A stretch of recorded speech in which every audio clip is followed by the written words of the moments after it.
We're here at the Midsummer Caribbean Ball, and this evening we're asking people's personal experiences of the Caribbean, their special places. My personal one is Stocking Island, a chit and chat restaurant and a fresh conch salad. Let's hear what other people have got to say. When you're in the Caribbean, it's great to island hop, whether you go by one of our regional carriers, ferry, catamaran, it doesn't matter. There's so much to explore in the Caribbean, and it really is an adventure worth taking. Sans Souci in Toco, which is a northeastern tip of Trinidad.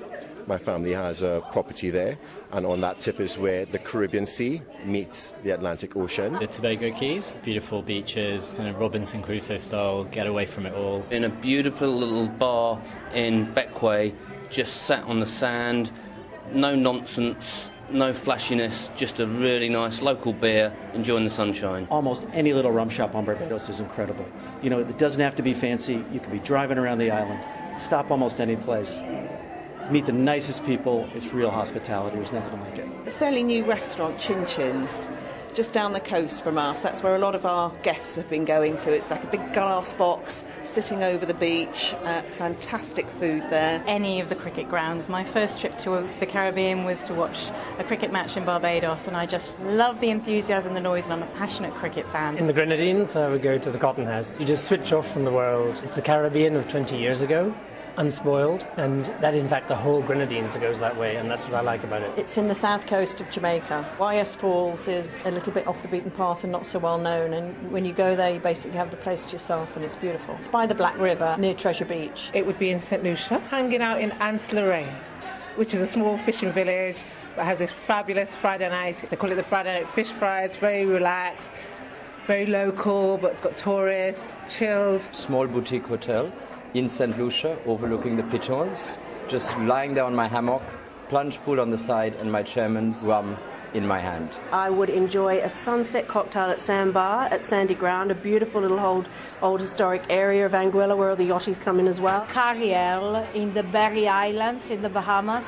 Just 3 rooms, a small boutique hotel, miles and miles of pristine beach. The coral reef of Little Cayman, because I have just come back from there, having learnt to scuba dive with Paddy. It was a life-changing experience, and I would actually quite like to spend the rest of my life underwater off Little Cayman. The Treetop Restaurant, fantastic restaurant in Tobago, fantastic lobster, fantastic fresh fish. The atmosphere is terrific. You have to drive a little way, but it's worth it. The winner is Geisker Fraser.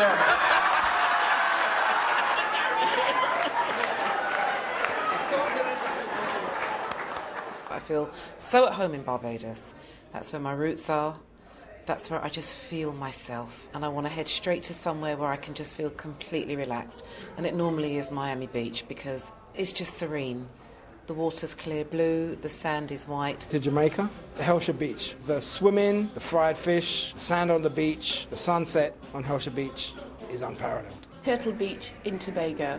It's quiet enough to be away from the hullabaloo of Trinidad, but it's not too quiet that you might feel a little intimidated. You can wander up and have your own little private beach, watch the fishermen come in with your lunch. Can you ask for anything better? Caribbean is such a variety of pleasures and exotic experiences. Some people like big islands and some like small islands. Some like white sand beaches, black sand beaches, some like mountains and waterfalls, some like islands that are flat as a pancake. The Caribbean has all of those. Some people like French or Spanish or Dutch or English culture. The Caribbean has all of those. So the point is that the Caribbean is really a place with a variety of experiences to refresh and enrich and to rejuvenate people.